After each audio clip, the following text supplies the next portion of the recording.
O contato agora com o presidente do Conselho Superior do IBPT, o Instituto Brasileiro de Planejamento e Tributação, Gilberto do Amaral. Gilberto, bom dia. Bom dia, Felipe. Bom dia aos ouvintes da Rádio Guaíba.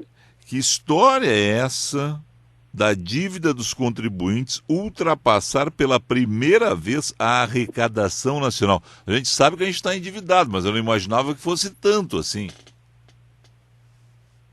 O aspecto desse endividamento do contribuinte para o fisco é muito preocupante e demonstra algumas faces da atual crise econômica.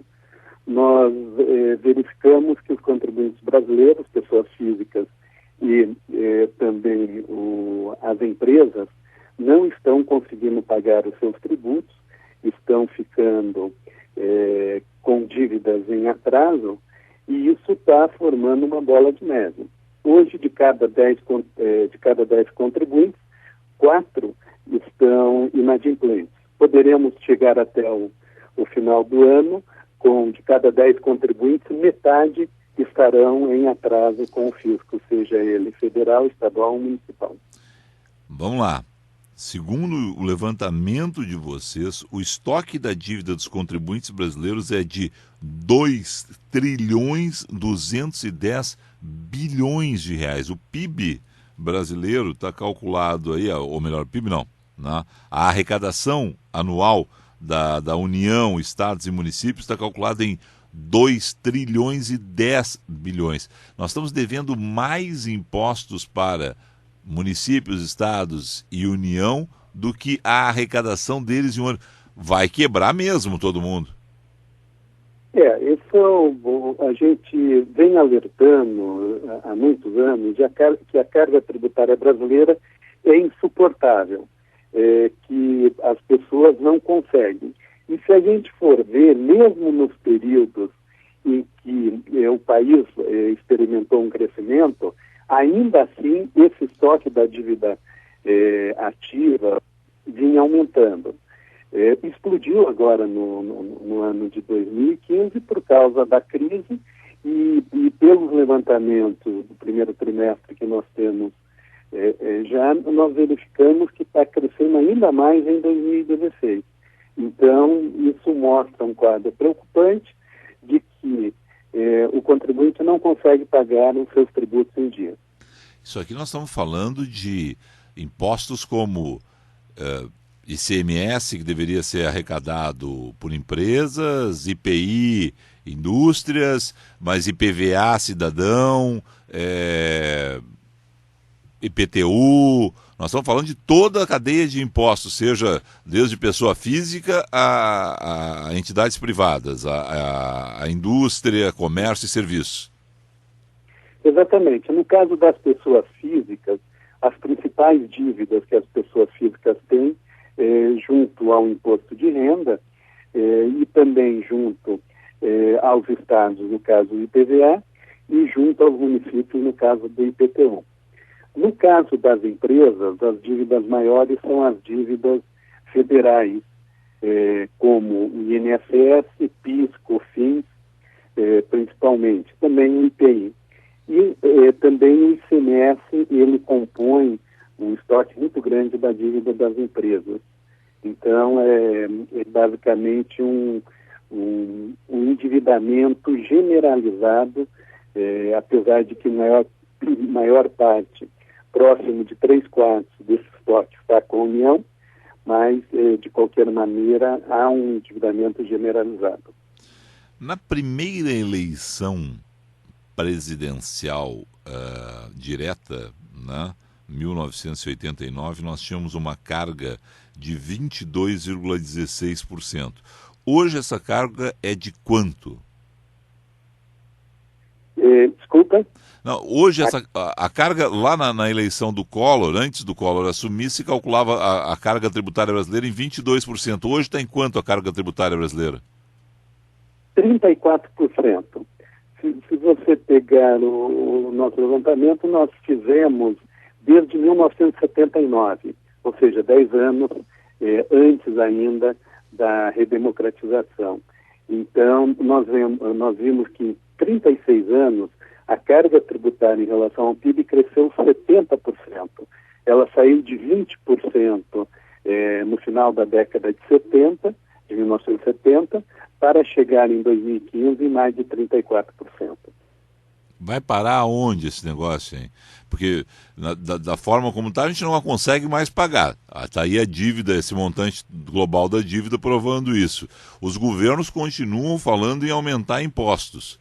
Aqui no Rio Grande do Sul a gente aumentou o imposto ano passado, está vendo que não adiantou grande coisa para os cofres públicos. Vai parar onde? Vocês que conversam com economistas dos governos, o que eles estão conversando, o que eles estão planejando, o que eles estão pensando sobre o futuro, Gilberto?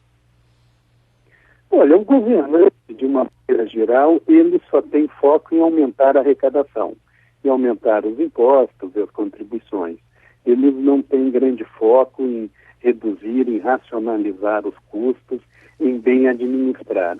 É interessante que mesmo aqueles governantes que antes na oposição, quando fora do governo, criticavam sensivelmente a questão da carga tributária. É só ingressar, ser chefe do executivo, passar a ser chefe do executivo, que passa a promover aumentos de tributos. Nós tivemos no Rio Grande do Sul aumento do IPVA, tivemos do ICMS, e continua ainda o Estado as suas contas em petição de miséria. Então, é muito difícil, isso a gente está vendo em outros estados, o Rio de Janeiro também é um exemplo desse descalabro. Eu acho que vai parar quando esses governantes forem presos, porque daí eles terão a responsabilidade de dar uma satisfação. Realmente é muito preocupante que os governantes não pensem em outra coisa a não ser aumentar impostos.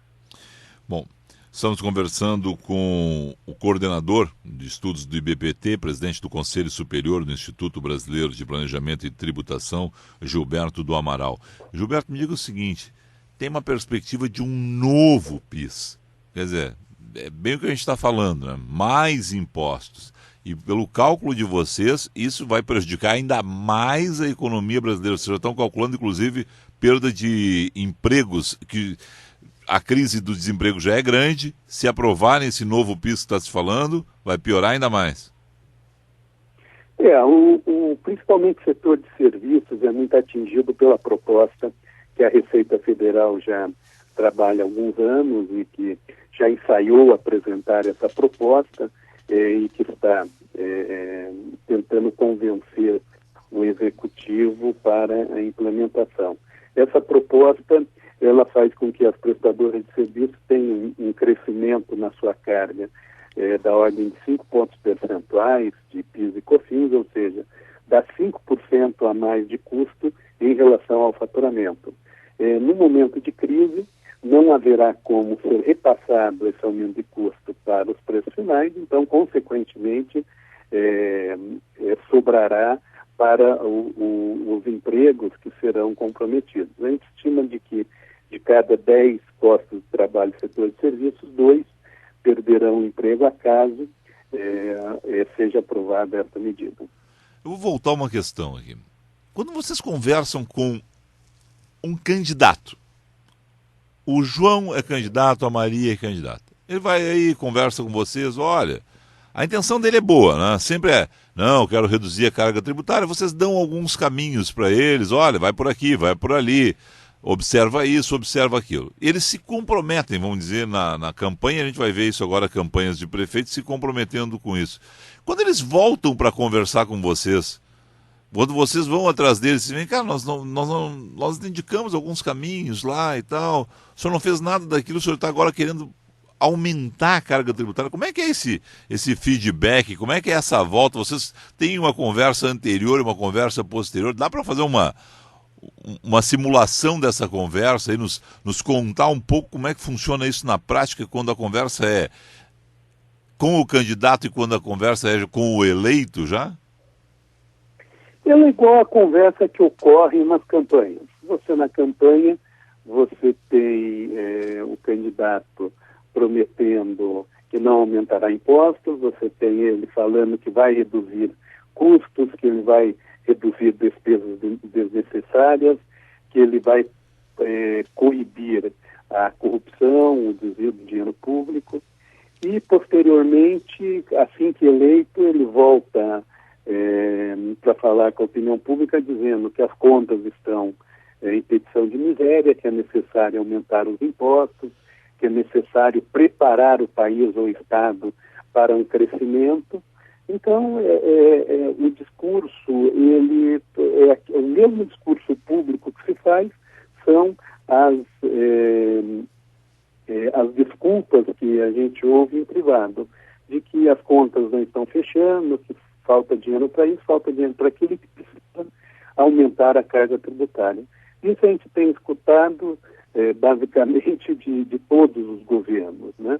Então, enquanto a população ela não se posicionar melhor, ela não acompanhar de maneira mais detida e cobrar desses governantes, essa hipocrisia continuará. Bom, vamos lá. Para fechar, retornar 2 dados aqui estarrecedores desta entrevista com Gilberto do Amaral, que eu converso com ele há muito tempo e ele sempre me deixa preocupado. O Gilberto do Amaral, para quem não localiza, é o primeiro homem a divulgar, né, aquela... Olha, hoje é a data, até aqui nós trabalhamos só para pagar impostos, né? Aquele dia do imposto que se criou. E quando você criou aquela fórmula de cálculo, o dia do imposto estava em maio ainda, né? Isso, estava com 140 dias. Nós fizemos a primeira vez a apresentação disso em Porto Alegre, no Liberdade de Impostos, foi a primeira vez que a gente divulgou isso. E hoje já está em 151 dias. Então, o brasileiro cada vez mais trabalha para pagar impostos. Bom, então, para resumir esta entrevista desta vez, 2.210 bilhões de reais é a dívida nossa, das nossas empresas, para com os diferentes impostos. A gente não está conseguindo suportar e pagar essa carga tributária. Há muito de sonegação aqui? Não, porque a sonegação ela não é pega na dívida, na dívida ativa. A sonegação ela não aparece, só aparece aí se houver um alto de inflação, que daí também vai computado como dívida. Então... Mas a sonegação que ocorre no dia a dia não está aí. Então tem mais uma situação que é a da sonegação, mas não é o caso aqui. Aqui é dívida que já está nesse momento lá no cofre público, lá dizendo, olha, o Felipe deve para a prefeitura, o João deve para o Estado, a Maria deve para a União, 2.210 bilhões. O Estado arrecada, hoje, 2.010 bilhões. A gente está devendo mais, seja pessoa física ou jurídica, mais do que arrecada o Estado. E uma outra informação que fica dessa entrevista é, se o governo for inconsequente o suficiente para fazer essa reforma do PIS/COFINS, puxando ainda mais para cima esse imposto, que vai refletir lá nas pessoas jurídicas, mas principalmente na questão dos serviços, nós teremos aí 2 milhões de desempregados, esse é o cálculo. Nós teremos um aumento desse desemprego em 2 milhões. A caso aprovasse hoje essa medida, nós podemos ter até 2 milhões a mais de desempregados. Me dá uma notícia boa, Gilberto. Me diz alguma coisa que eu possa esperar algo melhor para 2017, 2018, 2019, 2020? Bom, não sei se é notícia boa. O que nós temos hoje de novo é que o impostômetro está atingindo R$1 trilhão em arrecadação nesse ano e pela primeira vez 6 dias após o que ocorreu ano passado, ou seja, a arrecadação tributária está caindo muito. Isso é a conjunção dos fatores crise econômica e consequente inadimplência. Ou seja, a notícia é de que a arrecadação ela vai aumentar. E apesar de que, de todos os aumentos de impostos que foram feitos no ano passado e esse ano, que não foram poucos, a arrecadação está caindo. Ou seja, bateu no teto, não há mais condições de aumentar tributos e os governantes e a classe política e a sociedade terá que pensar numa reforma tributária, que ela jamais será de curto prazo, mas alguma coisa que possa melhorar o ambiente brasileiro para que o país volte a crescer. O que a gente vê é que com essa carga tributária escorchante, o país terá dificuldades em voltar a crescer. Ou seja, a reforma tributária que foi prometida por Collor, Itamar não prometeu, porque já pegou o barco andando, mas depois por Fernando Henrique no primeiro governo, Fernando Henrique no segundo governo, Lula no primeiro governo, Lula no segundo governo, Dilma no primeiro governo, Dilma no segundo governo e não saiu, né, vai ter que sair na marra, ela vai ter que ser feita na marra, porque não tem mais para onde fugir, é isso?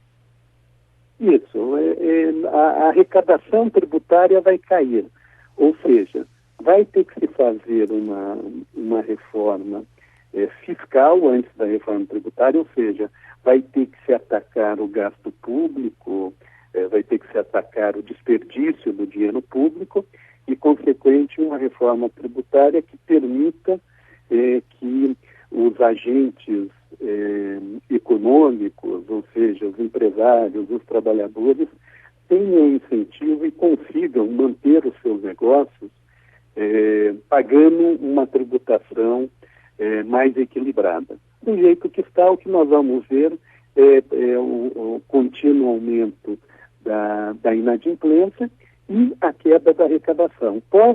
Hoje o governo poderia duplicar os impostos, ele poderia pegar aqui a alíquota de 3, vai para 6, aqui a alíquota de 10, vai para 20, que não vai gerar aumento de arrecadação. Nós batemos no teto.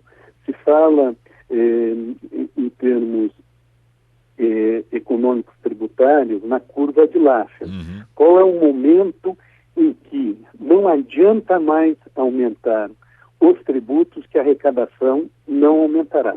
É esse o momento. Está provado em relação à inadimplência e hoje eu acho que cruzando as questões da inadimplência com um impostômetro 1 trilhão, em que a arrecadação está caindo, então agora a curva da arrecadação, que sempre crescia, ela ficou um tempo parada no alto, mas agora a tendência é de queda. Então isso sinaliza que algo vai ter que ser feito, inclusive a curto prazo. Gilberto Luiz do Amaral, presidente do Conselho Superior do IBPT. Obrigado ao senhor aí, um excelente dia de trabalho.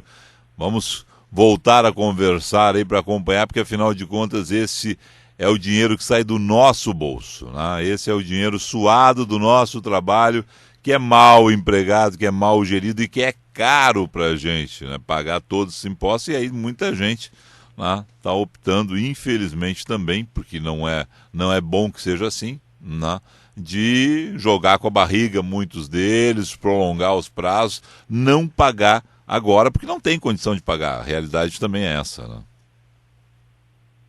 Correto. Um bom dia de trabalho. Bom dia, um abraço.